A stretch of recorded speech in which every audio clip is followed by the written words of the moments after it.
Assalamualaikum warahmatullahi wabarakatuh.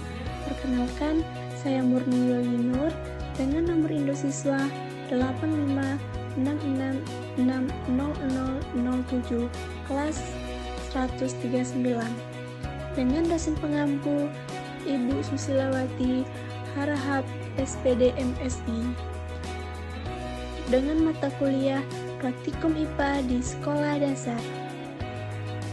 Baiklah, pada kesempatan kali ini saya akan mendemonstrasikan atau turun lapangan langsung mengenai simbiosis modul 1 praktikum 1. Yuk, mari disimak. Langkah kerjanya yang pertama, siapkan alat bahan yang diperlukan. 2. Pergilah ke lingkungan sekitar tempat tinggal Anda. Ketiga, cobalah identifikasi beberapa simbiosis yang terjadi antara hewan dan tumbuhan, antara hewan dengan hewan, atau antara tumbuhan dengan tumbuhan. 4. Temukan setidaknya 5 hubungan yang terjadi. 5. Tulislah hasil identifikasi pada lembar kerja. Yang keenam, cobalah analisis makhluk hidup mana yang dirugikan dan mana yang menguntungkan. 7. Jenis keuntungan dan kerugian apa yang terjadi pada simbiosis tersebut. Kemudian, tuangkan hasilnya dengan tabel pengamatan. Mungkin muncul pertanyaan, apa sih simbiosis? Nah, simbiosis itu adalah istilah yang digunakan untuk menggambarkan hubungan atau interaksi antara dua organisme yang berbeda jenis dan hidup bersama dalam jangka waktu yang lama. Nah, hubungan ini bisa saling menguntungkan atau merugikan ataupun bahkan tidak memberikan pengaruh sama sekali bagi salah satu pihaknya. Simbiosis mempunyai jenis-jenis. Nah, apa saja sih jenis-jenis simbiosis? Pertama, mari kita bahas mengenai mutualisme. Nah, mutualisme ini hubungan di mana kedua organisme saling menguntungkan. Nah, diingat ya, mutualisme ini saling menguntungkan. Sedangkan komensalisme hubungan di mana satu organisme diuntungkan, sedangkan organisme lainnya tidak dirugikan maupun diuntungkan. Nah, penjelasan mengenai parasit, mungkin sebagian sudah tahu apa itu parasit. Parasit itu, ya benar, hubungan di mana satu organisme diuntungkan, sedangkan organisme lainnya dirugikan. Yang pertama, ditemukan bunga dengan kupu-kupu. Yang kedua, ditemukan pohon sirsa dengan jamur.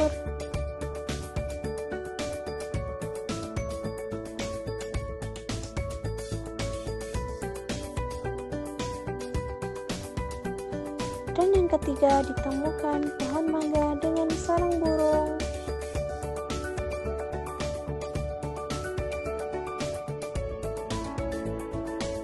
Keempat, ditemukan kerbau dengan burung bangau. 5. Ditemukan pohon cengkeh dengan benalu.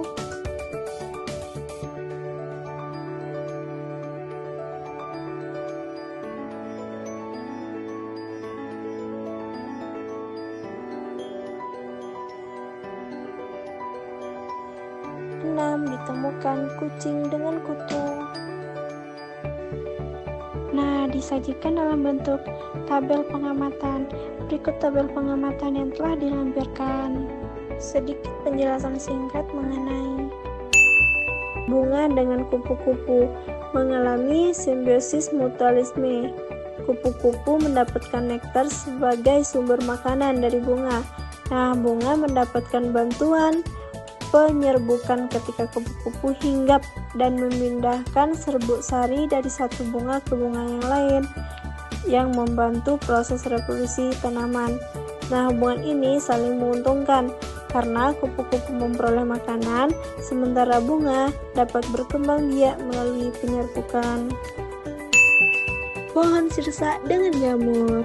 Nah, pohon sirsa dengan jamur mengalami simbiosis mutualisme, di mana jamur membantu pohon sirsa dengan cara memperluas area penyerapan akar sehingga pohon lebih efisien dalam menyerap air dan nutrisi dari tanah. Nah, pohon sirsa menyediakan sumber energi berupa karbohidrat hasil fotosintesis bagi jamur tersebut. Nah, hubungan ini penting karena memungkinkan pohon sirsa tumbuh lebih baik, terutama di tanah yang miskin nutrisi. Pohon mangga dengan sarang burung mengalami simbiosis komensalisme. Dalam hubungan ini, burung mendapatkan tempat tinggal dan perlindungan di antara cabang-cabang pohon mangga yang digunakannya untuk membuat sarang. Nah, sedangkan pohon mangga ini tidak dirugikan maupun diuntungkan secara langsung oleh keberadaan sarang burung di atasnya. Yang ketiga, kerbau dengan burung bangau. Nah, kerbau dengan burung bangau ini termasuk pada simbiosis komensalisme, di mana burung bangau mendapatkan manfaat dengan memakan serangga yang ada di sekitar atau di tubuh kerbau, sementara kerbau itu tidak dirugikan maupun diuntungkan oleh keberadaan burung bangau itu. Nah, burung bangau memperoleh makanan, sedangkan kerbau itu tetap tidak terpengaruh. Pohon cengkeh dengan benalu, di mana pada fase pohon cengkeh dan benalu ini mengalami simbiosis parasitisme. Dalam hubungan ini, benalu mendapatkan keuntungan dengan menyerap air dan nutrisi dari pohon cengkeh. Nah, benalu ini merugikan pohon cengkeh. Kenapa? Karena mengambil sebagian nutrisi dan air yang diperlukan oleh pohon, sehingga menghambat pertumbuhannya. Selanjutnya, kucing dengan kutu, di mana si kucing dan kutu menghasilkan simbiosis parasitisme. Kenapa? Karena kutu mendapat keuntungan dari mengisap darah kucing sebagai sumber makanannya. Nah, sedangkan kucing dirugikan karena gigitan kutu menyebabkan rasa gatal, iritasi kulit, dan dapat menimbulkan infeksi.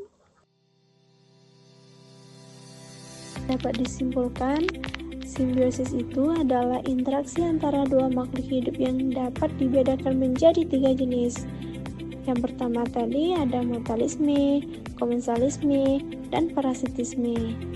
Di mana mutualisme itu kedua pihak saling menguntungkan, seperti kupu-kupu dan bunga. Kemudian komensalisme itu satu pihak diuntungkan tanpa merugikan pihak lain, seperti ikan remora yang menempel pada hiu, dan sudah dijelaskan tadi kerbau dengan burung bangau. Selanjutnya parasitisme. Nah, satu pihak diuntungkan sementara yang lain dirugikan, seperti kutu pada kucing yang sudah dijelaskan tadi. Mungkin hanya itu yang bisa saya beri penjelasan mengenai simbiosis. Saya mohon maaf jika terdapat kesalahan muncul dari diri saya sendiri, kebenaran hanya milik Allah Subhanahu wa Ta'ala. Sekian, wassalamualaikum warahmatullahi wabarakatuh.